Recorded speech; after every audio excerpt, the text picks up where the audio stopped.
काय केलं या सरकारने 11 वर्षात? असं अगदी चिडून प्रश्न विचारणारी काही मंडळी. 60 वर्ष मूग गिळून वाटेल तो कारभार सहन केलेली मंडळी. आणि आज आपण 3 दिवसात पाकिस्तानची कशी वाट लागू शकते जर खरोखर युद्ध छेडलं गेलंच तर हे दाखवून दिलं.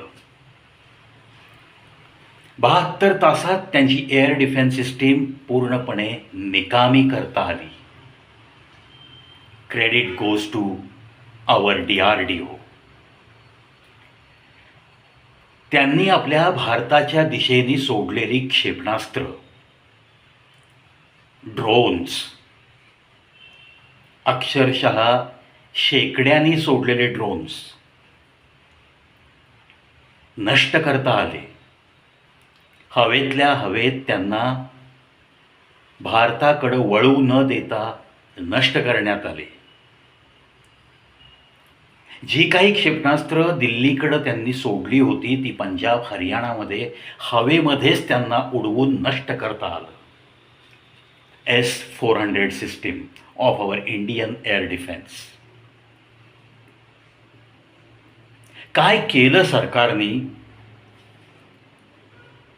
याचं 2 शब्दात मी उत्तर देऊ शकतो. देश वाचवलाय. तुम्ही फक्त कल्पना करा मित्रांनो की दिल्लीसारख्या कॅपिटल सिटीवरती पाकिस्तानने सोडलेलं क्षेपणास्त्र जर आपली एअर डिफेन्स सिस्टीम इतक्या प्रबळ रीतीने कार्य करणारी नसली असती तर आज दिल्लीमध्ये किती मनुष्यहानी झाली असती. आणि एकच क्षेपणास्त्र डागून हा पाकिस्तान गप्प बसला नसता. यश मिळालं की माणूस थोडासा त्याला चेव येतो, त्याचं धैर्य वाढतं. त्याच पद्धतीने पाकिस्तानची एकानंतर एक आपल्या महत्त्वाच्या सिटीजवरती अशी क्षेपणास्त्र येऊन आदळली असती आणि कदाचित आपली लोकसंख्या आज जी दिसतीये ना तेवढी नक्कीच दिसली नसती. आपल्या सैन्याची हानी आज जी थोडक्यात झालंय सगळं तसं नाही घडलं असतं. प्रचंड मनुष्यहानीसुद्धा झाली असती, प्रचंड वित्तहानी झाली असती आणि आपल्या डिफेन्सचं खूप मोठं नुकसान झालं असतं. आपली पण एअर बेस जिथे जिथे म्हणून आहेत त्याच्यावर सुद्धा क्षेपणास्त्र येऊन आदळायला नक्कीच स्कोप मिळाला असता या पाकिस्तानला. या सरकारने काय केलं 11 वर्षात हा प्रश्न आता ह्याच्या पुढं ओठातून बाहेर येण्याआधी हा देश कसा वाचला आत्ताच्या या युद्धात त्याचा सारासार जरी विचार करण्याइतकी बुद्धिमत्ता वापरली ना तर आपल्या भारतीयांना समजेल की या सरकारने नक्की काय केलं. With all these things what the DRDO has done since 2022 हेही तुम्हाला मी सांगतोय. सध्याच्या युगामध्ये फक्त अमेरिका, रशिया आणि तिसरा देश आहे इस्रायल या 3 राष्ट्रांकडंच कोणत्याही प्रकारची कुठल्याही देशाने डागलेली मिसाईल्स हवेतल्या हवेत नष्ट करण्याची क्षमता असलेली एअर डिफेन्स सिस्टीम आहे. आता रशियाकडची जी S-400 आहे त्याची रेंज आहे 400 किलोमीटर. अमेरिकेकडं थाड नावाची सिस्टीम आहे. ती बॅलिस्टिक मिसाईल्ससुद्धा हवेतल्या हवेत नष्ट करू शकते. परंतु 2022 नंतर अतिशय सिक्रेटली आणि एफिशियंटली आपल्या DRDOच्या सगळ्या वैज्ञानिकांना मी कडक सॅल्यूट करेन. सर्वप्रथम त्यांनी अशी एअर डिफेन्स सिस्टीम आज इम्प्लांट केली आहे, इम्प्लिमेंट केली आहे, ज्याची टेस्टिंगसुद्धा झाली. AD-1 आणि AD-2 अशा क्षेपणास्त्रांची टेस्टिंगसुद्धा झाली आहे आणि लवकरच याबद्दलच्या अनाउन्समेंट्स होतील. ती सिस्टीम आहे BMD. म्हणजेच S-400पेक्षा सुद्धा खूप चांगल्या रीतीने आणि जास्तीत जास्त 5,000 किलोमीटरच्या रेंजपर्यंत 5,000 किलोमीटरपासून भारताकडं डागल्या गेलेल्या कोणत्याही प्रकारच्या क्षेपणास्त्रांना हवेतल्या हवेत नष्ट करण्याची क्षमता असलेली ही BMD सिस्टीम. म्हणजेच आज अमेरिकेकडं जे तंत्रज्ञान नाही अशी झेप आपल्या भारत देशाने घेतली आहे आणि साहजिकच या सगळ्या राष्ट्रांचं लक्ष आज आपल्या या भारतातल्या एका टॉपमोस्ट इनोव्हेशनकडं लागून राहिलेलं आहे. काय केलं सरकारने 11 वर्षात? मित्रांनो, देशाची सुरक्षा प्रणाली जितकी बळकट करता येईल तितकी तुमच्या आसपास तुमच्या देशाची दहशत असते. तुमच्याकडं कोणीही वाकड्या नजरेने बघू शकत नाही. तुमच्याकडं हल्ला करण्यासाठी कोणीही उद्युक्त झाला तरी त्याला 10 वेळा विचार करावा लागतो की अरे इनका एयर डिफेंस सिस्टम बहुत ही एडवांस्ड है, हम इनसे मुकाबला नहीं कर सकेंगे और इनके वेपन्स भी बहुत खतरनाक है. इसमें भी DRDO ने बहुत सारा इन्वेस्टिगेशन करके रखा है. ह्युमनॉइड्स म्हणजेच ह्युमन रोबोट्स याची सुद्धा आता आपल्या भारत देशाने संख्या वाढवत नेलेली आहे. मित्रांनो, ही BMD क्षेपणास्त्राची आपली air defence system ballistic missiles or any other missiles from the countries at a distance of 5,000 kilometres याच्याबद्दल आपल्याला आता काळजी करण्याची गरज नाही. 5,000 किलोमीटरपर्यंत आपल्या भारताकडे येणारं कोणतंही क्षेपणास्त्र हुडकून त्याला हवेतल्या हवेत नष्ट करणारी BMD ही प्रणाली आता आपल्या भारताच्या लष्करामध्ये दाखल होती आहे. Many congratulations to each and every scientist who has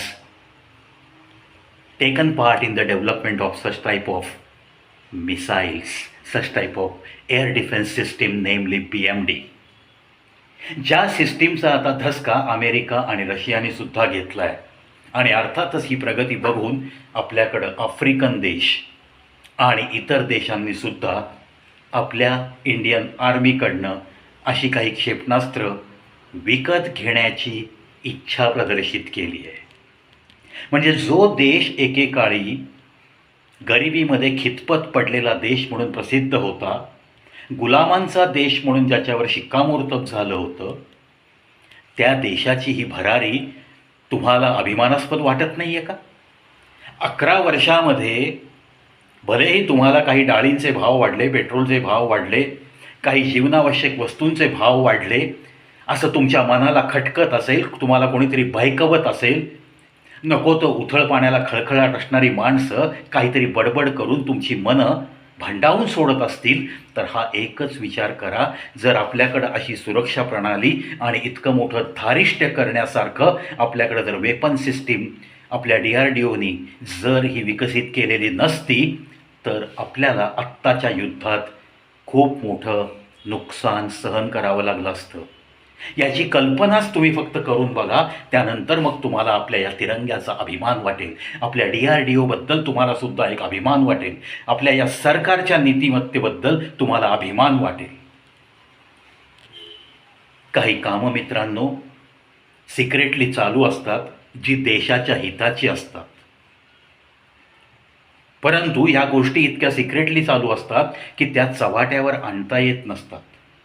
आज जेव्हा ही BMD एअर डिफेन्स सिस्टीम प्रणाली विकसित होऊन कार्यान्वित होईल, त्याच्यानंतर आपल्या ज्या टॉप लेवलच्या व्यक्ती आहेत त्या याच्याबद्दल रीतसर कुठे ना कुठे अनाऊन्समेंट्स करत असतात.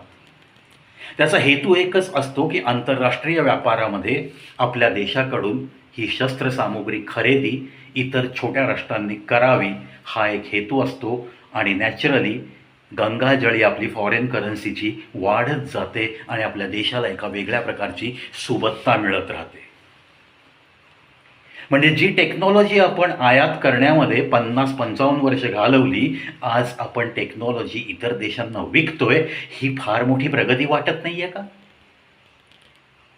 आपल्या कमीत कमी सैन्याची हानी होऊन आपण परकीय देशांमध्ये आतमध्ये घुसून आक्रमण करू शकतो. इतकी आपली सिस्टीम इतकी चांगली आहे. इतकं आपलं एअरफोर्स आज प्रगतीच्या वाटेवर आहे. हे पाहून अभिमान वाटत नाही आहे का? एक इशारा मिळताच कराची बंदराकडं आपल्या नेव्हीची जहाजं जातात, पाणबुड्या सरकतात आणि कराची बंदर अगदी 20-22 तासात तिथं पोहोचून उद्ध्वस्त करण्याइतकी आपल्याकडं क्षमता आहे. हे सिद्ध करण्यासाठी या 72 तासात जे काही घडलं त्याचा नक्कीच जगभर एक संदेश गेलेला आहे. असा संदेश देणाऱ्या या सरकारला भले तिथं कोणतीही माणसं का असेनात, त्यासाठी या कविप्रवीण शो यूट्यूब चॅनलतर्फे कडक सॅल्यूट. अ कडक salute by a son of फौजी who has devoted for his Tiranga continuously in Indian Army for 18 years. I am proud of my father. आज आर्मी, नेव्ही आणि एअरफोर्स यामध्ये कार्यरत असलेल्या प्रत्येक जवानाला या प्रवीचा कडक सॅल्यूट आहे. जे लोक आत्ता हुतात्मा झालेत, भले तो एअरफोर्सचा असो, नेव्हीचा असो किंवा इंडियन आर्मीचा असो, जो कोणी जवान आज इथं धारातीर्थी पडला आहे, ज्याने हौतात्म्य पत्करलं आहे या आपल्या तिरंग्यासाठी, स्वतःचं रक्त सांडलं आहे आणि स्वतःचा जीव कमावला आहे, त्या प्रत्येक कुटुंबियांनासुद्धा कडक सॅल्यूट. त्या प्रत्येक हुतात्म्य ज्याला प्राप्त झालं आहे, हौतात्म्य ज्याला प्राप्त झालं आहे, अशा प्रत्येक सैनिकांनासुद्धा कडक सॅल्यूट या कवी प्रवीण शो यूट्यूब चॅनलचा, या प्रवीचा. इनोव्हेशन्स DRDO करते. त्याचं इम्प्लिमेंटेशन करण्यासाठी, त्यांना शोध लावण्यासाठी भारत सरकार पैसा कमी पडू देत नाही. त्याच्यामुळं एखादी वस्तू तुम्हाला 10 रुपयांनी महाग मिळाली तरीसुद्धा त्याच्यामागची सरकारची भूमिका केवळ हीच असते. हे लक्षात घेऊन सामान्य माणसांनी थोडंसं सबुरीने वागणं, सबुरीने बोलणं हे नितांत गरजेचं आहे. त्यातल्या त्यात विपक्षमध्ये बसलेल्या राजकारण्यांनी जनतेला बहकवण्याचं काम नक्कीच करू नका. जे काही चांगलं कार्य होत आहे या सरकारकडून, ज्याला चांगलं आहे तिथं चांगलं म्हणण्याची कुवत ज्या विपक्षमध्ये असते, त्यांनाच मी बुद्धिमान विपक्ष असं संबोधू शकतो. मित्रांनो, चला आशा करूयात ही BMD सिस्टीम लवकर कार्यान्वित व्हावीत आणि 5000 किलोमीटरच्या रेंजपर्यंत कुठल्याही देशाच्या मनामध्ये दहशत असणार आहे आपल्या भारताकडं कोणतंही क्षेपणास्त्र डागण्याच्या आधी. आज अमेरिकेने स्पष्ट केलं आहे आफ्टर दिस इनोव्हेशन की आता भारतावरती जर हल्ला करायचा असेल तर फक्त सुपरसॉनिक क्षेपणास्त्र ज्या देशाकडं असतील तेच देश भारतावरती आक्रमण करू शकतील, असं अमेरिकेने आत्ता वक्तव्य केलं आहे. जेव्हा या BMDबद्दल कुणकुण सुरू झाली तेव्हा आज चायना जवळचा देश आहे, कधीही आक्रमण करू शकतो. आपल्या आर्म फोर्सेसच्या बाबतीत चायनाकडं टेक्नॉलॉजी आणि शस्त्रसाठा आपल्यापेक्षा दुप्पट किंवा अडीचपट नक्की आहे, हेही विसरून जाता कामा नये. परंतु आज जेव्हा BMD सिस्टीम आपण लॉन्च करूत तेव्हा आपण या तिन्ही देशांच्याही पुढे गेलेलो आहोत, हे विसरता कामा नये. त्यामुळंच everybody should be proud of our Indian flag and our Indian scientist who are working for this country continuously. दिन रात की मेहनत करके 2022 से लेकर 2025 के फरवरी माह तक ये BMD सिस्टीम तैयार हो गई है. काय राबले असतील ते सायंटिस्ट, घरदार सोडून ते राबत असतात. इतर सरकारी नोकरांप्रमाणे 8 तास 9 तास ड्युटी केली, पाट्या टाकल्या, घरी निघून गेलो, असं नाही आहे त्यांचं जीवन. They are always on duty for 24 hours. स्वतःच्या कामाशी अतिशय निष्ठेने, प्रामाणिकतेने, सिक्रेसी मेंटेन करत आपल्या देशाच्या सुरक्षेच्या विषयी सर्व संशोधन करणं आणि त्या अंतिम टप्प्यात आल्याशिवाय कुठेही त्याची कुणकुण न लागू देणं, इट्स नॉट ए जोक. याच्यासाठी प्रचंड देशभक्तीची ज्वाला मनात तेवत असणं फार गरजेचं असतं मित्रांनो. त्याच्यामुळं या बाबतीत प्रत्येक घटकाला हा कवी प्रवी कडक सॅल्यूट करतोय. कोणा एकट्या दुकट्या सायंटिस्टचं हे काम नसतं. Definitely it is a huge teamwork. चला, या सरकारचंही अभिनंदन करू आणि या सगळ्या सायंटिस्ट लोकांचं सुद्धा मनपूर्वक अभिनंदन करू. रात्रंदिवस आपल्या या तिरंग्याची शान वाढवण्यासाठी झटतायत, राबतायत. घरदार, कुठल्याही गोष्ट, सण वार, कोणत्याही गोष्टी न पाळता devotion, total 100%, more than 100% devotion देत ही माणसं कार्य करतायत. आणि म्हणूनच तुम्ही आम्ही शांतपणे झोपू शकतो, शांतपणे आपलं लाईफ एन्जॉय करू शकतोय. पुन्हा एकदा सीमेवर तैनात असलेल्या प्रत्येक जवान आणि त्याच्या कुटुंबियांना, त्यातल्या त्यात ज्या मातांनी आपली ही मुलं मनावर दगड ठेवून देशासाठी बहाल केली आहेत, अशा सर्व मातांना सुद्धा कडक सॅल्यूट. जय हिंद, जय भारत.